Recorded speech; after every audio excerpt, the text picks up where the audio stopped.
Most interview panels aren't judging you off gut feeling nearly as much as you think. Somewhere on the table or open on a laptop, there's usually a scorecard, a handful of numbered criteria the interviewer is quietly filling in while you talk. Here's the part candidates never hear. On most of those scorecards, the box for communicates clearly and understands the role gets filled in during your very first answer before you've even reached the question supposedly designed to test it. Tell me about yourself isn't a warm-up. It's the line item that gets scored first, and it anchors everything that comes after it. I'm Amar, and I make videos breaking down exactly what's going wrong in these moments so you can walk in prepared instead of guessing. Here's why that first score matters so disproportionately. Once an interviewer forms an early impression, they stop evaluating you fresh for every question after that. They start looking for evidence that confirms what they already decided. Psychologists call this the halo effect, and in interviews it runs in both directions. Score well early,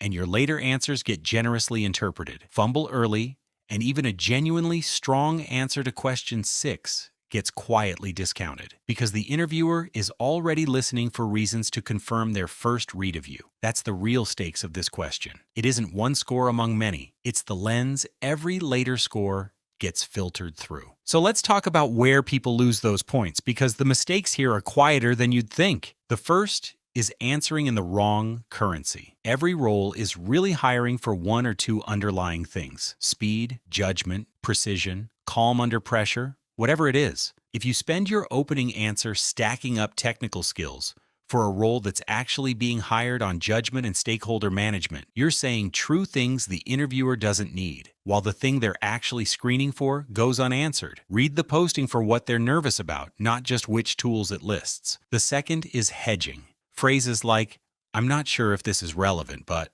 or "this might not be exactly what you're looking for." You're doing the interviewer's job of disqualifying you before they've even had the chance to. Nobody hires the candidate who talked themselves down first. The third is a mismatch in energy. If the company culture is fast and informal, and you deliver a stiff corporate-sounding answer, or the reverse, a formal finance role, and you show up overly casual, the interviewer isn't consciously scoring you down for it, but it registers as friction. Something about you feels slightly off, and they can't always name why. And the fourth, the one that trips up even strong candidates, is ending with nothing. You finish your last sentence, there's no landing point, and the interviewer has to scramble to find their next question. A weak ending makes a strong answer feel unfinished. Fix those 4 and you're already ahead of most of the room, but you still need something to say. So here's the structure I'd use and why it's built differently from the standard advice you've probably already heard.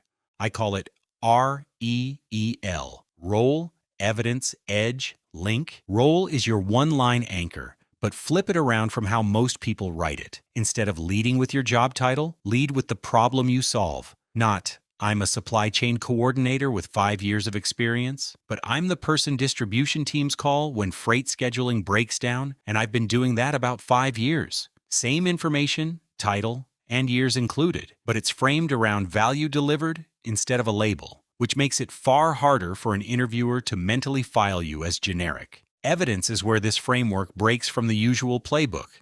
Most advice tells you to list 3 achievements. I'd tell you to pick 1. The single strongest story you have, and actually tell it as a story. Set up the problem in 1 sentence, what you did in 1 or 2 sentences, and the result in 1 sentence with a real number attached. One well-told story sticks in an interviewer's head far longer than 3 bullet points ever will, because a story is something they can retell to the hiring committee later. A list isn't. Edge is your differentiator, the thing that makes you not interchangeable with the next 5 people they're interviewing this week. This isn't a generic strength like hard worker or team player. It's something specific enough that it couldn't apply to just anyone in your field. Maybe you're the person who gets pulled into every crisis because you stay calm when systems go down. Maybe you're fluent in a tool most people on your team avoid. Name the specific thing. Link is your bridge to this exact role. And here's where I do it differently than most advice you've heard. Don't just state that the role fits your career. That's backward-looking and forgettable. Instead, name 1 specific thing you'd tackle first if you got the job, tied to something you noticed in their posting or on their site. Something like, "I noticed you're opening 2 new distribution hubs this year. That's exactly the kind of ground floor process work I'd want to be doing in the first few months here. You're not just claiming alignment.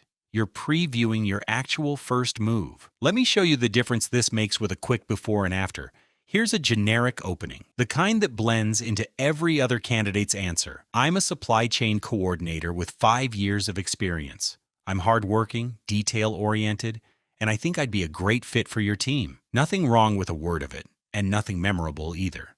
Now the real version. I'm the person my team calls when freight scheduling breaks down. 5 years running now. When I joined, our dock-to-shelf time was sitting at 9 hours, mostly because trucks were arriving without the right documentation. I built a pre-arrival checklist.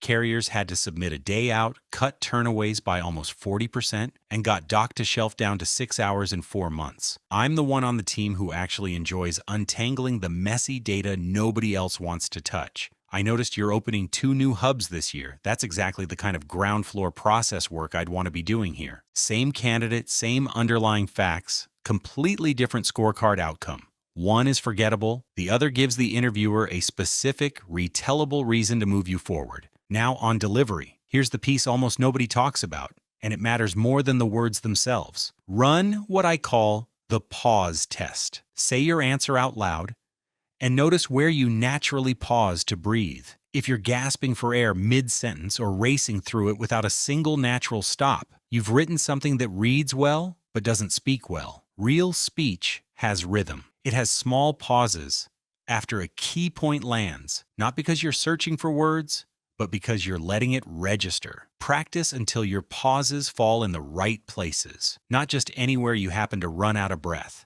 And instead of ending your answer with a question back to the interviewer, which can come across a little rehearsed once they've heard it a dozen times that week, try leaving one small thread unexplained. Mention something specific, but don't fully unpack it, like the pre-arrival checklist above. You want the interviewer thinking, wait, how exactly did that work? Because now they're asking a follow-up question they actually want the answer to, instead of one they felt obligated to ask. That's a far more natural way to keep the conversation moving than handing them a scripted invitation. Here's the part worth remembering after this video ends. The structure you just built for this one answer isn't disposable. The story you picked for evidence and the differentiator you named for edge get reused almost word for word in half your behavioral questions later in the same interview. Build this answer well once, and you're not just nailing the opening, you're preloading the ammunition for everything that comes after it. If you've been walking out of interviews without knowing exactly what went wrong, it's usually not the questions in the middle. It's this one, at the very start, quietly setting the scorecard for everything that follows.